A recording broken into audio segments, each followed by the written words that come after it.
Hello everybody, today I will be reviewing this LEGO set called Ahsoka Tano's Duel on Peridea. Now, this is based off of the 2020 free television series Ahsoka, which there will be some spoilers for in this review, so if you would like to see that show for yourself, please watch that first.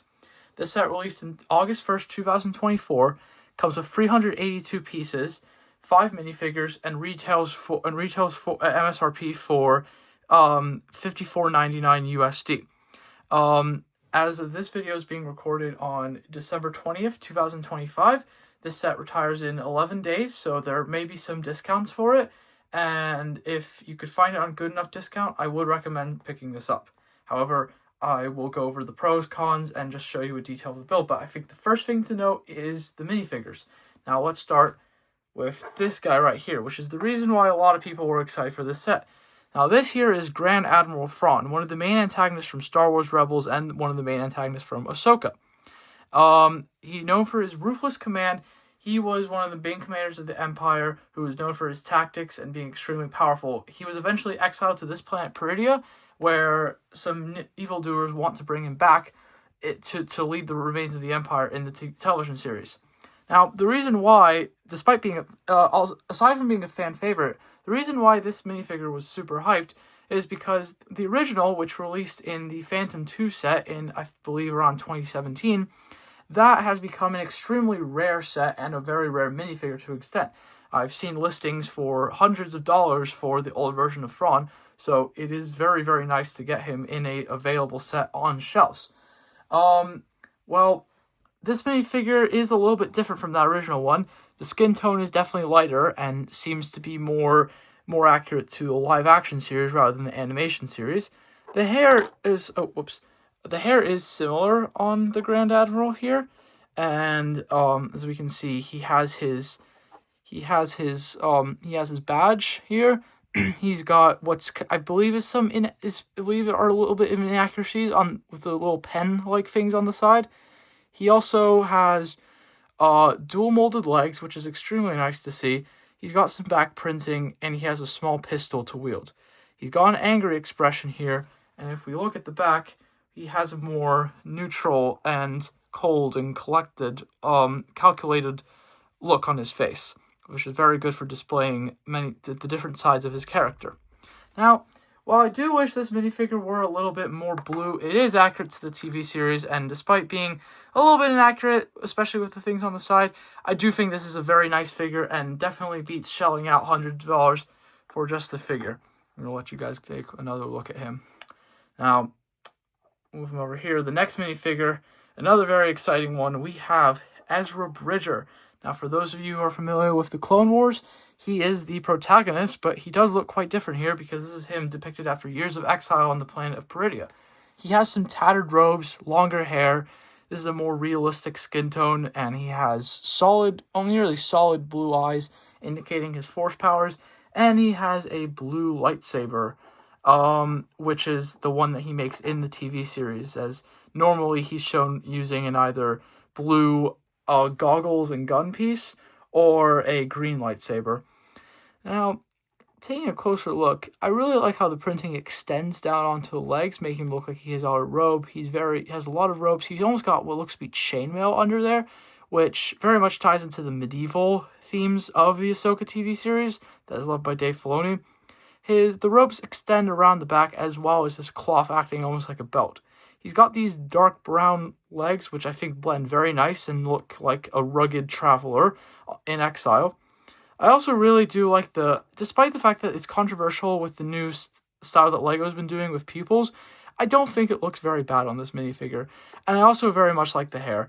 It's not perfect to his appearances in the show, but I do think with the limited number of pieces that LEGO has, I think that it is a pretty nice minifigure.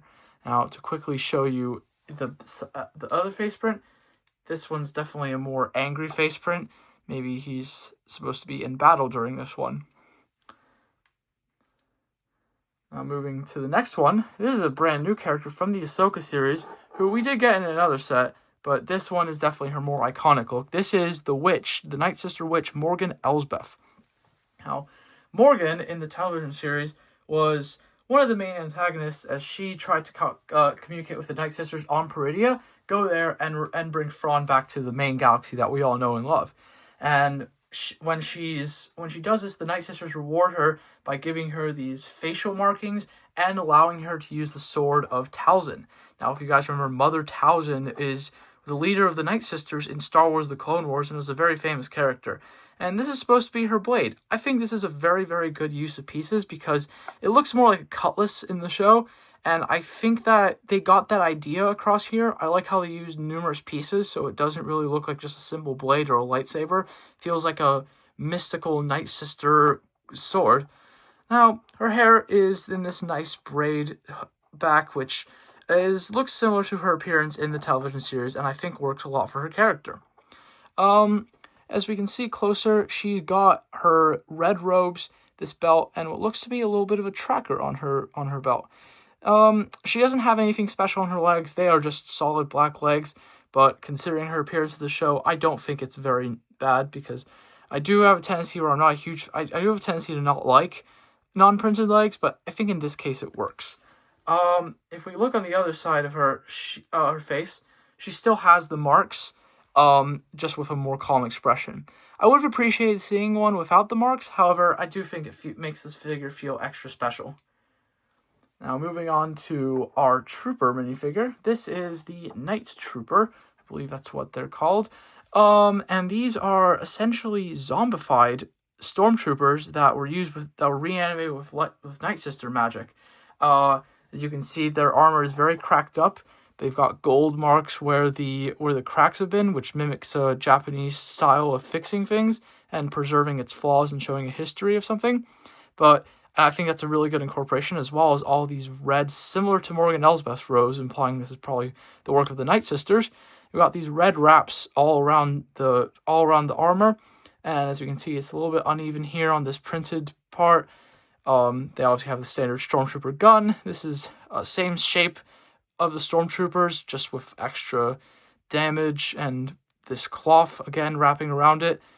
So yeah, it is a more elevated Stormtrooper, and it's very accurate to what we have in the show. What I also think is very interesting is that if we take their helmets off, we can see this zombie expression. I think this is extremely cool and is a really nice detail that they added. Now, finally, we've got the titular character of this show, Miss Ahsoka Tano herself. Now, I really, really like this minifigure a lot, especially because the only other set she came in like this is in the T6 shuttle, or I believe it's just called Ahsoka's Jedi Shuttle, and I do think that this is a little bit of a better set. I mean, the shuttle is nice, it's just a little too small. However, this is not a video about the shuttle. I don't actually own that set myself, but I do have this set, and that's why I'm reviewing it. Now, she has two faces like these other characters. She's got this angry mid-battle face, and then if we flip her hair, more like these like tendrils around, we see her more calm face. Now, do note that the headpiece, I'm just going to call it because it's not really hair, is made of rubber, so it does fit a little bit strange, but it works for her character. It's I know in the animation it's depicted as longer, but in the TV show it is closer to mid-length. And as we can see, she's got her gray explorer robes on. Definitely looks like the show. She also has this headband. She's got her signature face markings. And again, this all blue and just with a white pupil eye that LEGO's been doing recently. Again, I don't hate it. I think it works. And yeah, we've got a lot of gray here, printing all around. I think it transitions really, really nicely. You've got her beads, her belt. She even has arm printing, which shows some wraps and some gauntlets that she's got. And here on the back, you can see how the shirt doesn't go all the way around her body and exposes some of her back, which is accurate to the TV series. Here's the back of the piece. It's a very nice molded piece. And yeah, she also got her two clear lightsabers. Now, one is supposed to be shorter than the other. However, I don't really mind this, as I think that if LEGO had to make another variant, like a shorter version of the clear, I think it would be a little excessive, probably drive up the price a little. and I don't really think it's entirely necessary, especially because the set is already quite expensive, but I will get into that later. But let's move the minifigures aside, and let's focus on the actual battlefield that these characters are supposed to be having their epic final duel on. We've got this little pedestal thing. Now, we do see this twice on the first planet in the main galaxy where they're communicating with the main ship and getting the directions to Peridea. And then, of course, this is supposed to be its counterpart on Peridea itself. And, yeah, I'm going to move my stand away for now. Show you guys a closer look. I do apologize. This has been stored in a little bit of a dusty environment. I did dust this off a little bit, but if you see any dust, I do apologize for that. Now, we have really just a plain half circle. It's supposed to be a complete circle in the show, but I don't think they need to do a full one for this set. I think this half gets the point across. And yeah, we have a pretty simple little like half of a, I don't know how to describe it, a pedestal, some kind of like monolith. It's on top of a giant temple almost in the TV series, but let's just call this a pedestal for now. I don't know. I'm not sure if I love the word pedestal. Anyway, let's call this the battlefield. So this battlefield here has, it's all gray. It's very monochromatic. But it has all these like gold elements going through, as well as this gold that extends up onto the pillars here. And I will say that these are all stickers. None of these are printed elements, which is why it can look a little bit awkward at times. And I did stress a lot about making these perfect. I think I did an okay job, but I do wish that we could have had some more printed elements, especially for these here, because not seeing the perfectly done gold accents really does throw me off a little bit at times, but I don't hate it. Now, on the back of each of these pillars, we've got this little gold bar going through it. I think it looks nice. It's unnecessary, but I'm glad that they added more. It looks a little bit more complete, because if you were looking at it from this angle, maybe you're trying to see a battle from this side. I think it looks more deliberate to have this here. If we move around the back, we see a lot of little functions here, which I will show in a second. These can get misaligned a little bit because there's nothing holding them in place. So, but if you don't really touch it, it should be fine. I know some people are picky about displays, and yeah, that's kind of it. But you could probably see there's a lot of loose parts here. You probably saw some gears here, a switch over there. And yeah, this is supposed to be a dynamic battlefield. There's a lot of gears in here, which actually was quite an engaging build for what it looks like. This is a lot more of an interesting set to build than what it would suggest. But yeah, we have these two little circles on the side, which if a minifigure's on there, you can move them side to side like they're swinging a lightsaber. Now, just for example, let's put Morgan over here. Say she wants to take her sword and swing it at Ahsoka. She does in the show, she can just do this. And I think that's pretty cool. Likewise, if we move this, it's the exact same feature on this side as well, which I will demonstrate. Is the same exact slow motion. And then we also have this little area here, which we can simulate a force jump. And I mean, Morgan can't use the force, but we do. Well, I'm just going to put her in to demonstrate.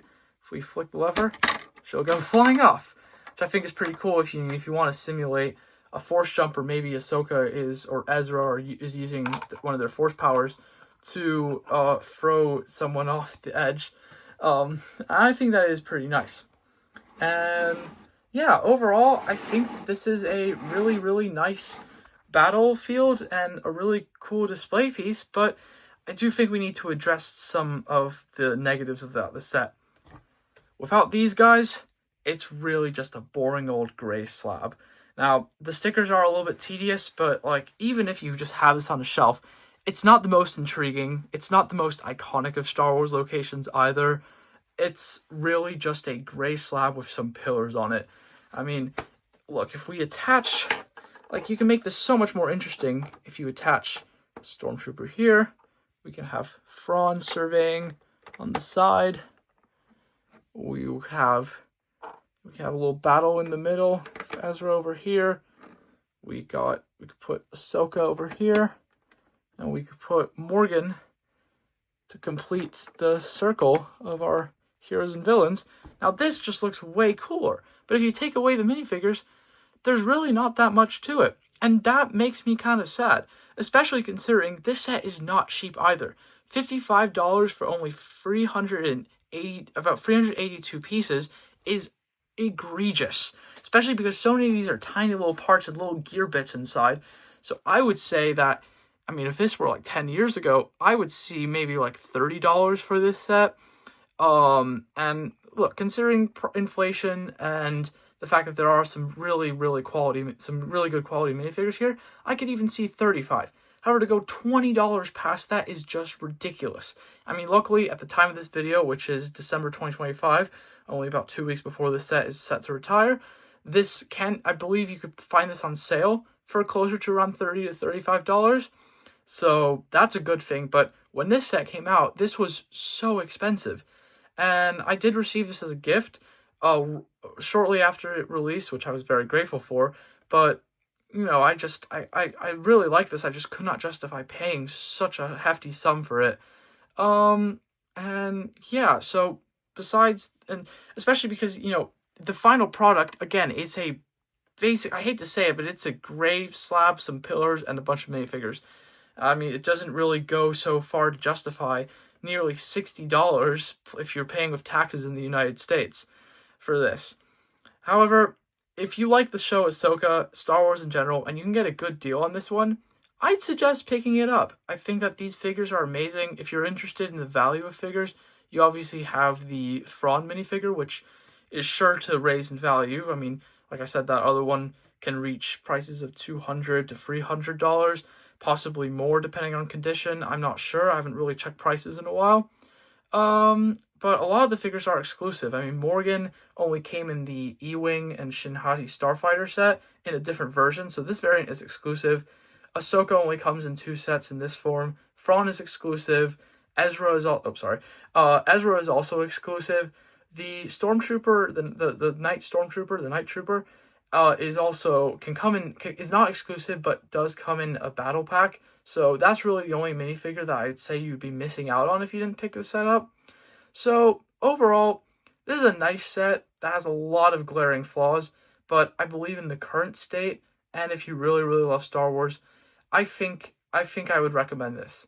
Overall, I'd give this set a 7.9 out of 10. So yes, that concludes my review. Thank you very much for watching.